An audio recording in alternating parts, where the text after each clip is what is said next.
Greetings. I often get asked this question, and so I thought instead of trying to type out an answer, either short or long, I'd explain it on a video, because this might be useful to some of you who believe the same way and understand the same thing I do and have to answer the same question. The question was, well, the specific one, and I started to make this just a one-on answer and would say your name, but because I'm going to save this and use it for anybody else who asks me this question, because a short answer seems sometimes like a smart aleck answer, and I could give a short answer and just wait and see if you ask me more, or see if you just say, well, you're a smart aleck, forget you.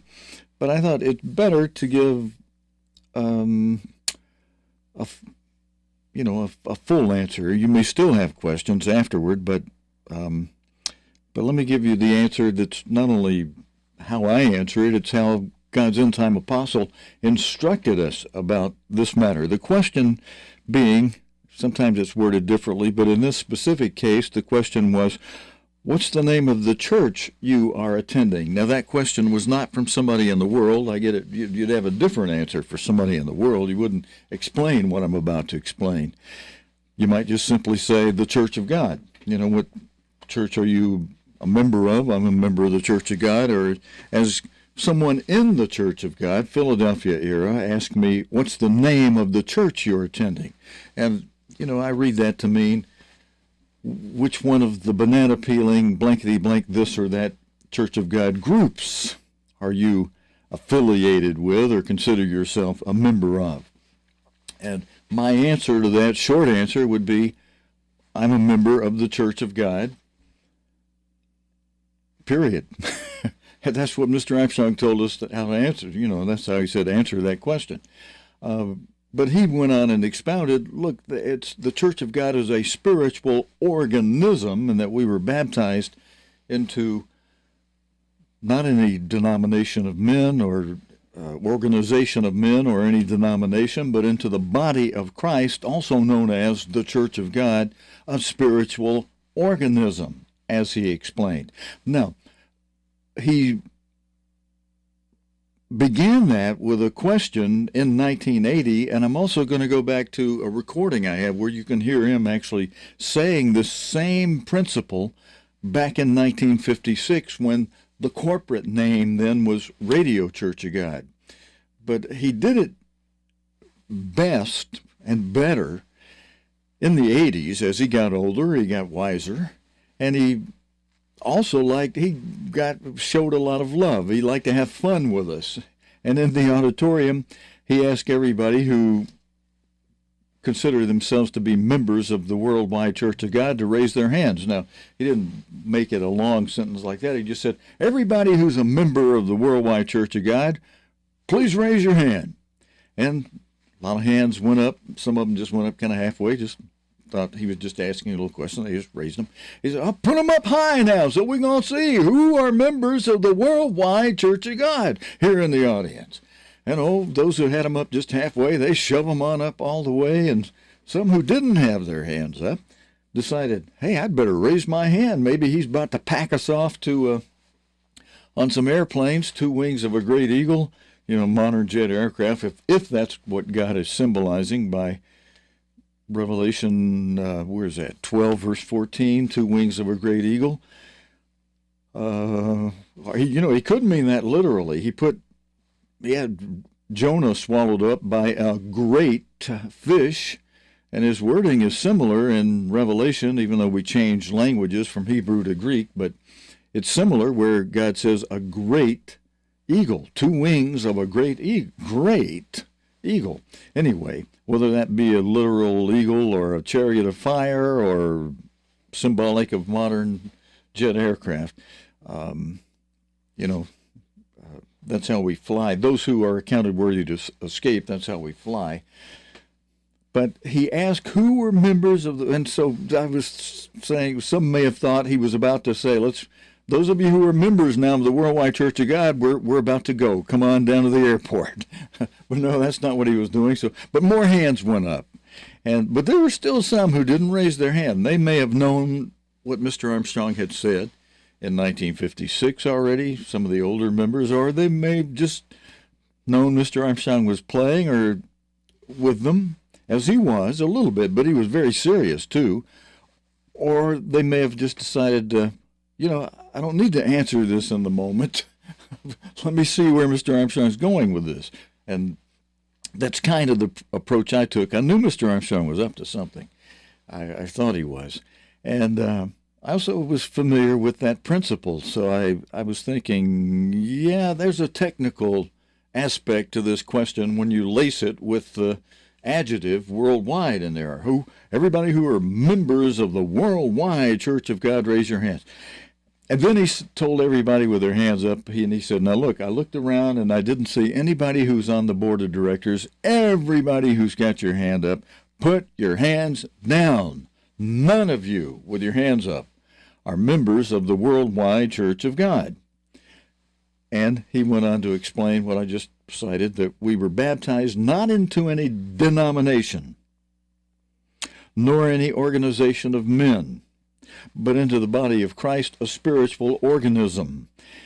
And he explained how the worldwide Church of God is a corporation with articles or bylaws that set it up as a non-member corporation, except for the 12 board of directors. Those are the only members of what was called the Worldwide Church of God, a non-member corporation. That follows the principle Mr. Armstrong gave back in 1956 during a business meeting during the Feast of Tabernacles that year, 1956, when he explained that when he said we shouldn't be calling ourselves members of the previous corporate name. Before it was changed to worldwide, it was called Radio Church of God. And Mr. Armstrong said we should not be saying we're members of the Radio Church of God, nor we should not be saying we're members of the Armstrong movement. And he started out asking, how many of you saying you're members of the Armstrong movement? And then he explains the principles. Let's listen to Mr. Armstrong explain it. It's an old recording, and I've got the words that he's speaking as he's speaking them, rolling and scrolling text here that I'll bring full screen forward so that where the audio is hard to distinguish, you can help make it out by reading the scrolling text. Let's bring Mr. Armstrong in for that.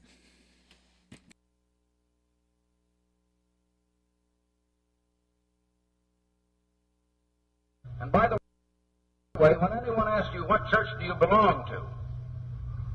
How many of you say, well, this Armstrong movement? How many of you do?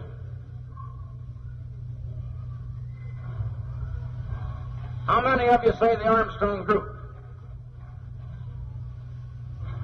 How many of you say you belong to the Church of God? That's more like it. This is God's church. Now, to all regular purposes, do not just say Radio Church of God. It's the Church of God. The corporate name is Radio Church of God, and that's only because others have the name Church of God that we feel didn't rightly belong to it. But nevertheless, the United States government gives us freedom of speech and religion, and we're glad they do, because we wouldn't have it if the others didn't have it too. And so whether by divine right they have it or not, they have it. And they have it by legal right. And they have the name Church of God, and we couldn't use it.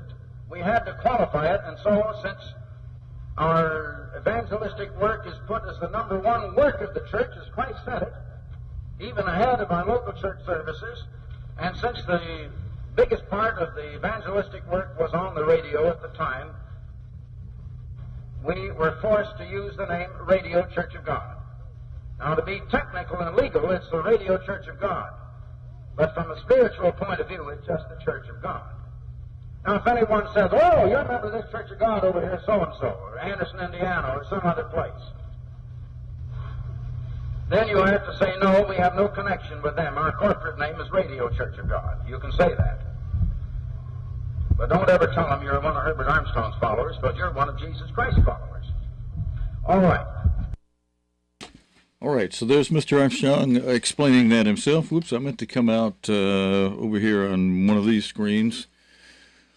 All right, maybe I should play that again, and as we play it, I could stop and, if you got it, fine. I'm just going to repeat it and stop it and comment on it as Mr. Armstrong goes. So, again, from 1956, Mr. Armstrong explaining himself. And by the way, when anyone asks you, what church do you belong to? How many of you say, well, this Armstrong movement? How many of you do?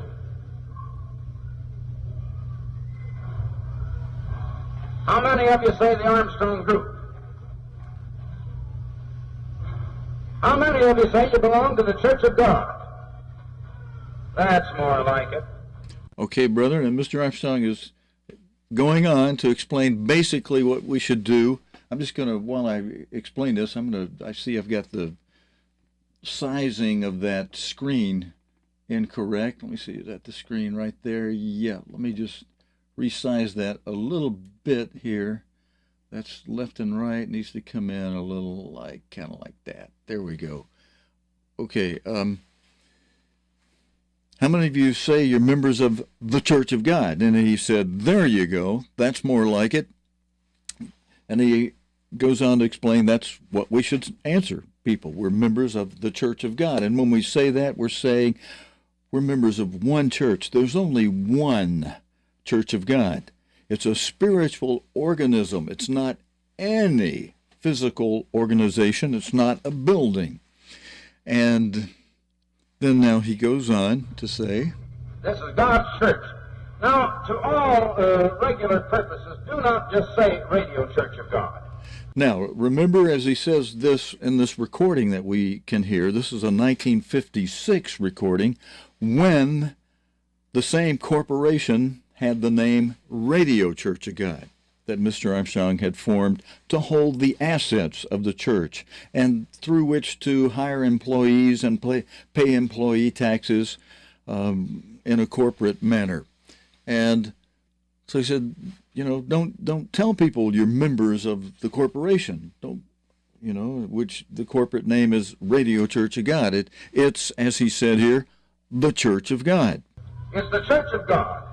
The corporate name is Radio Church of God, and that's only because others have the name Church of God that we feel didn't rightly belong to it. But nevertheless, the United States government gives us freedom of speech and religion, and we're glad they do, because we wouldn't have it if the others didn't have it too. Now he's explaining why it became necessary for the Philadelphia era Church of God to put an adjective with the corporate name for the Church of God, which back in 56 was Radio Church of God. As many of you know, it was somewhere around 1967, 68 that the name was changed from Radio, it was just a name change from Radio Church of God to Worldwide Church of God. Same corporation, same articles, same bylaws, just a name change. And so same principle that he was saying back here in 1956 applies, and he repeated that, as I said, in the early 80s in the auditorium when he asked everybody who considered themselves to be members, all of you who are members of the Worldwide Church of God, raise your hands, raise them high now. And then he had, after half the audience, and then when he said raise them high, a little more than half the audience had their hands raised high, yes, sir. And he said, all right, now everybody who's got your hands raised, put them down. None of you are members of the Worldwide Church of God. I'm sure he shocked a few people there in the first few seconds after he said that, but he went on to explain, and it became very understandable and acceptable by people once he did explain that. People got it. Don't be saying you're members of the Worldwide Church of God. Now that, and back here, Radio Church of God. By that principle, you ministers who've started all these banana peeling, blankety-blank this, blankety-blank that Church of God groups should never have done that. You should never have divided us in that way and created names that you encourage people to call themselves members of your banana peeling Church of God group. Now, banana peel, I say banana peeling because I just explained Mr. Armstrong had put an adjective in front of Church of God. The adjective was radio, Church of God, then changed to worldwide Church of God. That's just an adjective. And your grammar teachers will tell you that the adjective is the banana peeling of the parts of speech. So when I say banana peeling, I'm using a synonym for adjective, and using a little bit of humor with it as well, because, banana peeling is a wrapper, and you've wrapped up a number of brethren who are willing to affiliate with you. And Mr. Armstrong told us, don't do that. Don't be calling yourself members of a corporate name. And, that goes into a whole deeper subject about dividing us up into little corrals. We're, you're baptized into the Church of God, a spiritual organism. It's one church with many members. It's not one church with many divisions and many corporations, although while we're scattered, sadly, that's what many of you ministers who've done this have caused it to become, a divided church. Now, it's of God that it is scattered. He's allowed that as a test. And a lot of you are failing the test. Now, I'm going further with my answer than maybe necessary for answering one person, who just simply asked me, what's the name of the church you're attending? Which, that implies what's the name of the group of that divided, banana peeling, blankety blank this or blankety blank that group that you affiliate with and call yourself a member of, and or attend. And I do go attend different ones from time to time just for a little fellowship, but I've got a rule for myself. I never go back to the same group 2 Sabbaths in a row or even too often. I maybe try to spread it out. I'll let a few months go by before I'll drop in and see some people at their service and fellowship with them after, or I bring some chocolate chip cookies or cheesecake or something that kind of makes you welcome, like, oh yeah, come on in, put your food here, and spend a little time fellowshipping, and not to recruit, because I don't have any group that people can join. I've purposely avoided doing that, as Mr. Collins, whose seat I have taken in the live streams, set the example in doing after God corrected him on that. He had started a group, and God let him get cancer, and while he had cancer in the hospital, he told me, he said, Steve, God told me while I was in the hospital with cancer, when I get out to go tell the group where I started that with a name, that we're taking the name, the adjective, we're taking that off the group. We'll just, we'll no longer call it the banana peeling, blankety blank, this or that group. He had a name. I kind of remembered it started with an E, but I'm not going to mention it anyway. The group where he had done that, interesting thing happened. They said, well, we don't want you anymore, and we're keeping this name, and we're going to keep operating in this group, even though we don't have an ordained minister here for us. We're going to keep it going out of our homes. He had to go get an attorney's letter called a cease and desist letter and write the people and say, look, you need to stop using that name. God told me to unname it. I'm the one, he was the one who had picked that name, and he said it reflects on me, and God has told me to debunk it, to dename it. Now, I wish a lot of you ministers who've done that would follow that example and that principle where God spoke, let him get cancer, and spoke to him directly in the hospital to say, undo this division. For some reason, Mr. Collins' attitude must have been humble enough where God could speak to him in that situation. He might have been asking, well, God, why did you let me get this cancer? And God answered him and told him, take the name off that group. And he did it when he got out of that hospital. He got out of the hospital with the doctor saying he only had 3 weeks to live. He went and told the group, we're taking the name off. God totally removed the cancer from him, and he lived another year, died 6 months after his wife died, and of something else, not related to the cancer that he had had. But I think Mr. Armstrong's got a little bit more. Let's roll that and comment on that. And so whether By divine right they have it or not, they have it. Now he's referring to the people who, before God began the Philadelphia era of the Church of God, who had incorporated the name Church of God. Sweet, simple, no adjectives to it, just Church of God. There's a group out of Chattanooga, Tennessee, that has that going back to before the 1920s. You know, even before God began to call Mr. Armstrong. So they had that name Church of God legally locked up. So when Mr. Armstrong wanted to incorporate, he was forced to use a modifier, as he calls it here in a moment, or an adjective in front of it to make it unique, to distinguish it, as he says here. And they have it by legal right, and they had the name Church of God, and we couldn't use it. We had to qualify it, and so since our evangelistic work is put as the number one work of the church, as Christ said it, even ahead of our local church services. All right, I noticed that word where we've got it typed as local church purposes is actually services, he said there, ahead of our local church services. And since the biggest part of the evangelistic work was on the radio at the time, we were forced to use the name Radio Church of God. All right, he's just explaining why he picked the name radio as the adjective to modify or distinguish the Philadelphia era of the Church of God's corporation, its corporate arm, from that of a previous era who had simply the name Church of God as its corporate name. To be technical and legal, it's the Radio Church of God. But from a spiritual point of view, it's just the Church of God. All right, you notice that point. From a spiritual point of view, it's just the Church of God.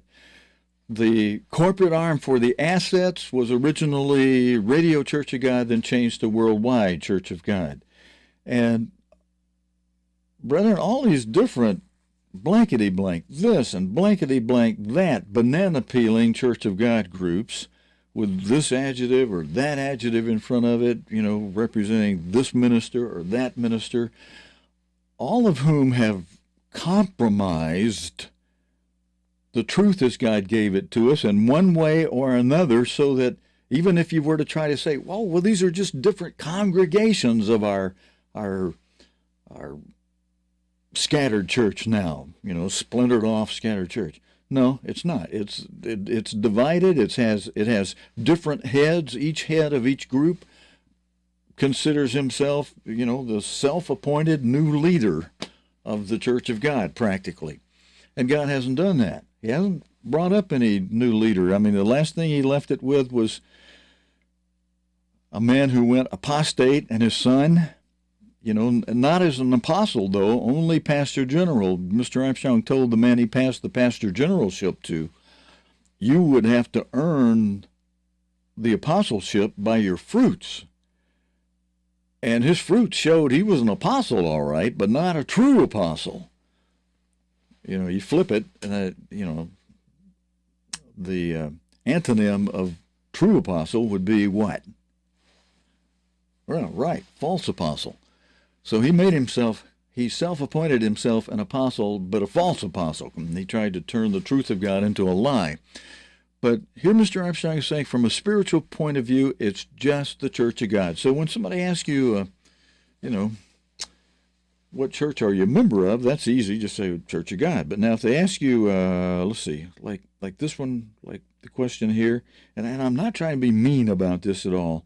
In fact, I'm trying to not be smart aleck, but try to give you the answer so you understand it. Oops, I didn't mean to hit that whatever little icon it put on this thing. But the question was, let's see, where did it go? What is the name of the church you are attending? So in other words, what's the name of the church group you're attending? I'm not attending any one group on any regular basis.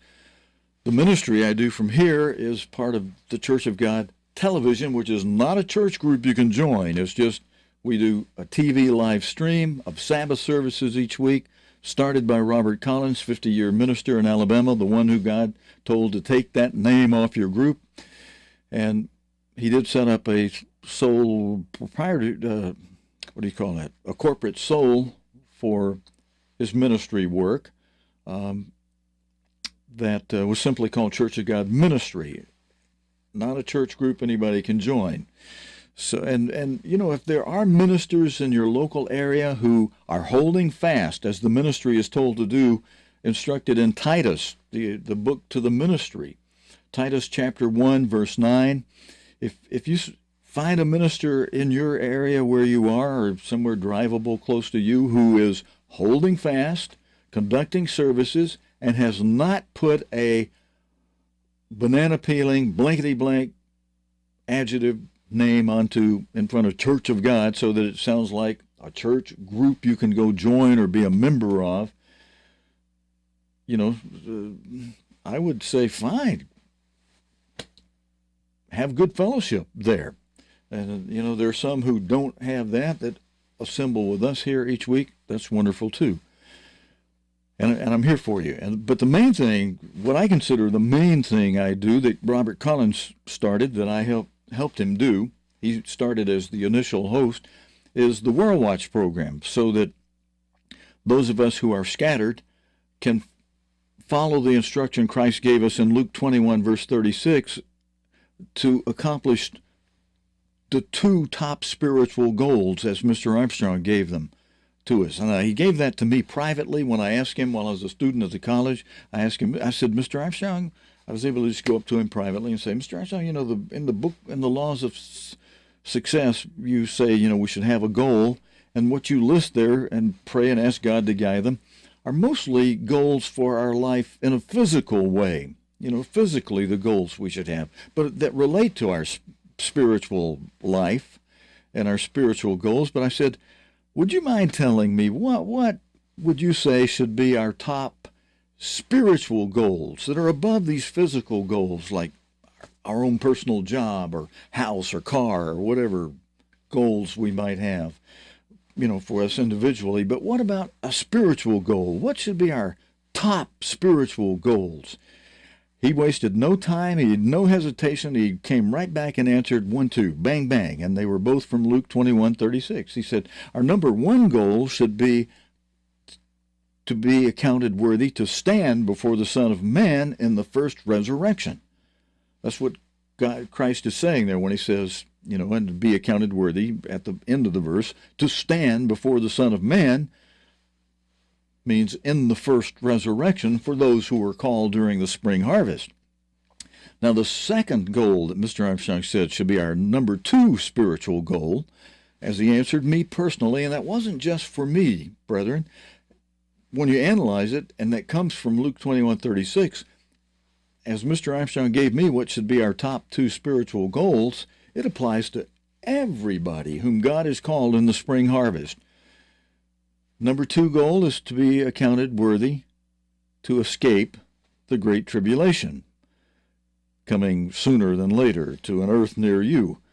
That should be our number two goal. And that, now in time order, that comes before the number one goal, because the great tribulation comes 3.5 years before Christ returns. So we got to reverse the order for the chronology of it, for the time order of it. You know, you want to be accounted worthy to escape, and then we've got 3.5 years in a place of nourishment, protection, final training. And if you didn't have it all pulled together, but God saw that you were pulling it, he's got 3.5 years to get you nice and refined before Christ returns. Now, if you really blew it, and you didn't do what Christ said in the first part of Luke 21:36, which contains the two prerequisites for those two top spiritual goals. It contains the two prerequisites for being accounted worthy in time order to escape the great tribulation, and following that to be accounted worthy to stand before the Son of Man in the first resurrection. And those two goals are not goals, but those two prerequisites, as listed in the first part of Luke 21:36, are to watch the four seals of the seven seals, the four seals that are active now of the seven seals of Revelation, and to pray without ceasing, to pray always with all your heart, all your might, all your mind, all your soul about the people affected by those four seals in the daily news. And, you know, you don't have to be a member. While we're scattered, you don't have to worry about that. We don't have a body anymore. We don't have one body. We don't have one big worldwide Church of God anymore. We're all scattered. And that's okay. But the fact that we're divided, that is not okay with God. Not at all. And we should not be saying we're members. Even when Mr. Armstrong was alive, he told us we shouldn't be saying we're members of the Radio Church of God or the Worldwide Church of God, as it was later changed. And the principle carries. Even today, we should not be saying we're a member of the ABC Church of God or the XYZ Church of God. In the service this morning, I mentioned some names specifically. I'm not going to do that here. I don't want to step on too many toes too hard, but you get the point. You know those out there that have named themselves this or that Church of God group, and there's hundreds of them. I don't want to name them because if I didn't name them all, it wouldn't be fair. Either way, whether you consider it good or bad, it wouldn't be fair to leave out some and mention just a few, because it's something that should not have been done. And if you followed what God had Robert Collins do, those of you who've done that would sit down and say, all right, fellas, we got to undo this. We got to take the name off our group. And we got to throw away all these doctrinal papers we've come up with that compromise the truth that God gave us through Mr. Armstrong that was set as doctrine in the church, so that we could 1 Corinthians 1, verse 10, all speak the same thing. That's why we have doctrine in the church, so that we all speak the same thing. But with these new divisions that are not the Church of God, by the way, they are anti-Church of God, even though they got blankety-blank adjective, banana-peeling name in front of Church of God. That's not the Church of God. That's confusion, like many people in the outside world recognize, and a few have called me that have gone through the 58-lesson Bible correspondence course, Ambassador College Bible correspondence course, and said, hey, I'm looking for the church, but I find there's hundreds of names out there. He said, that's not of God. That's confusion. I had to agree with the man, even though he kind of chewed me out like it's my fault. That's not my fault. In fact, to be sure it's understood, that's not my fault. I'm encouraging those of you that have done that, undo it. Like Mr. Collins did. You'll get some fluff from your quote-unquote members of your banana-peeling named blankety-blank this or blankety-blank that Church of God group. Yeah, you get a lot of flack from them. They may try to boot you guys out and keep the name going.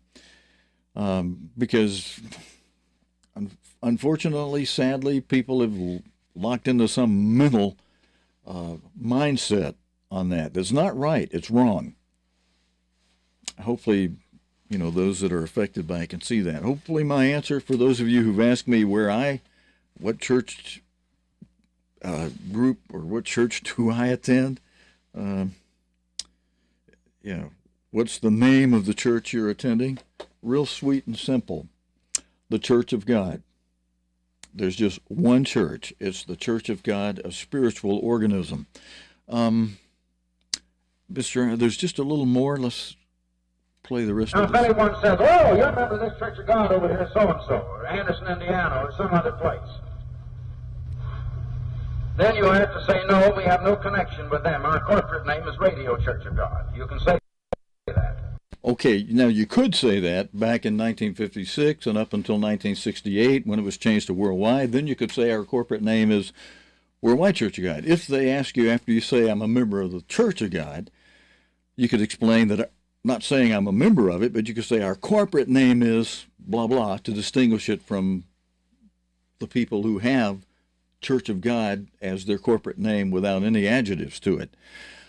But today, now that God has scattered us, and those who acquired the assets of the Philadelphia era of the Church of God, they've debunked the name, and yet they still have legal right to keep anybody else from using it, because it's still attached to the corporate name they've changed to, that the acronym for is GCI.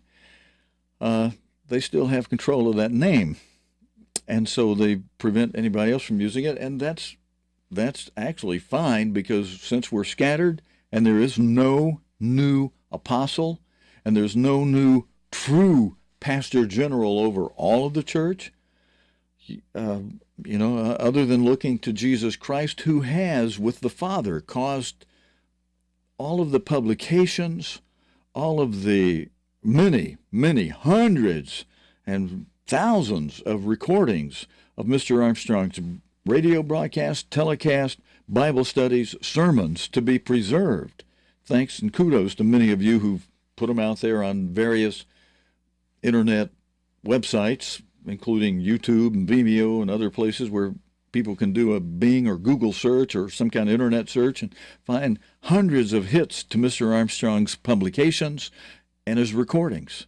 And God's kept the work he did through Mr. Armstrong available for people, even more available now that Mr. Armstrong is in the grave than when it was available or accessible when Mr. Armstrong was alive. You no longer have to write in for a publication or call on the watch line and wait for it to be mailed. You can just Bing, Google, pop. You've got it right there in front of you on your little smartphone device in a PDF or HTML or other file for the publications, and in MP3s or even some WAV files or MP4 videos of Mr. Armstrong's speaking occasions, broadcast, telecast, Bible studies, sermons, etc.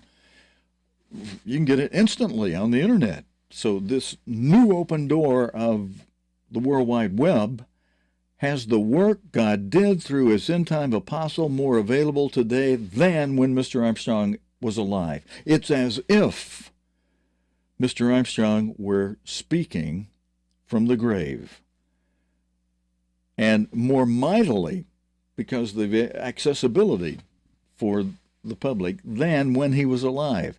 The work he did in going before kings and princes, that's of record.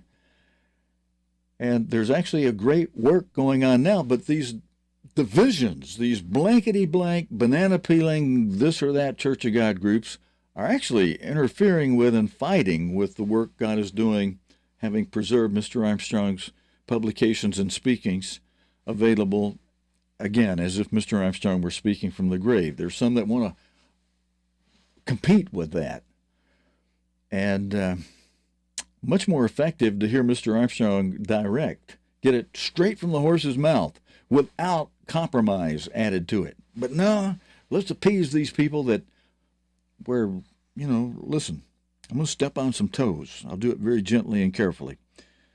They want to appease some people that, the women want to wear makeup, so we're going to tell you it's okay. Mr. Armstrong died, you can wear your makeup now.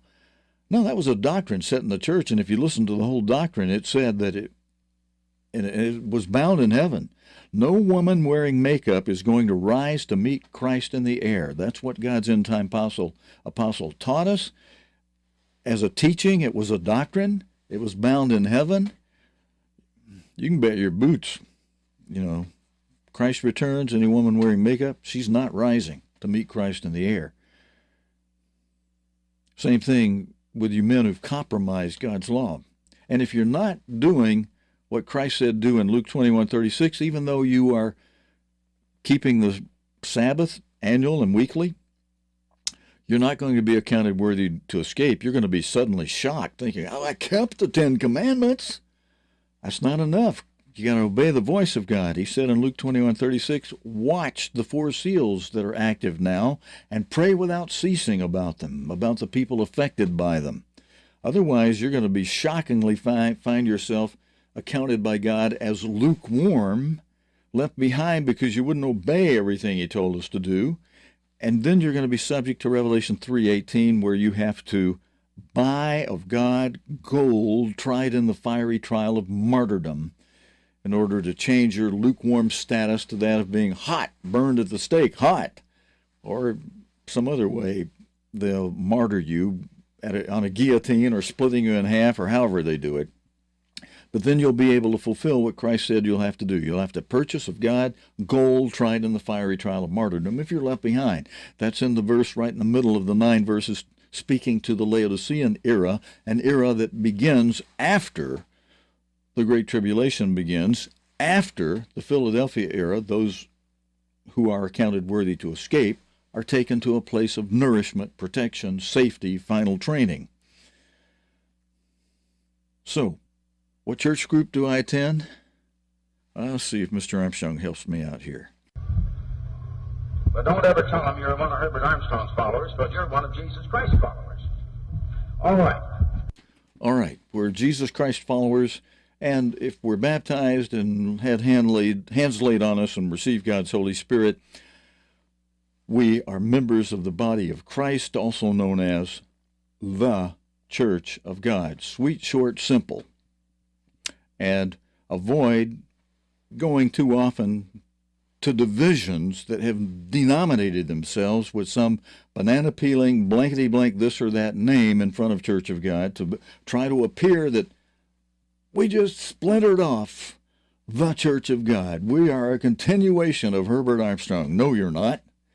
You are falsely assuming a position that God has not authorized.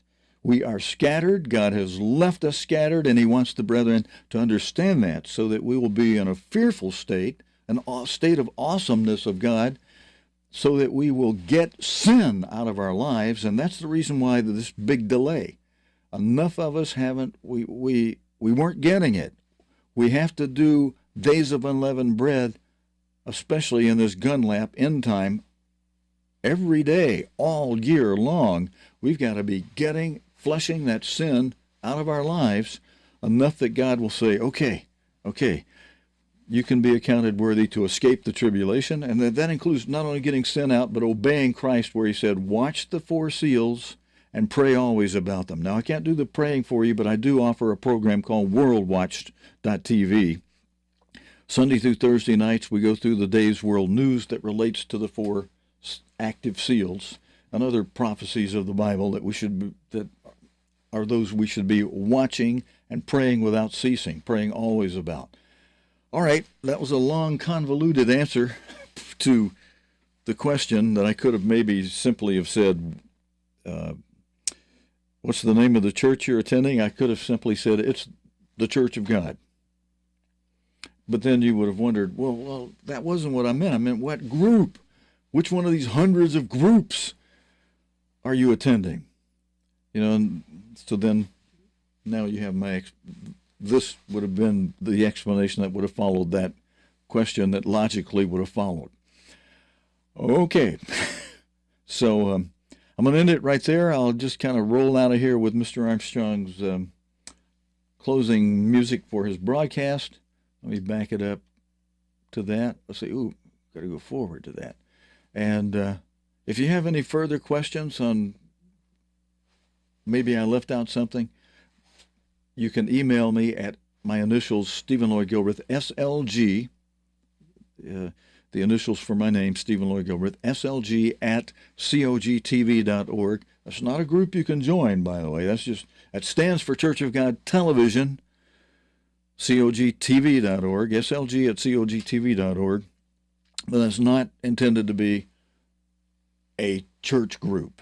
It's just we provide live video streaming via video TV type signal for the scattered Church of God.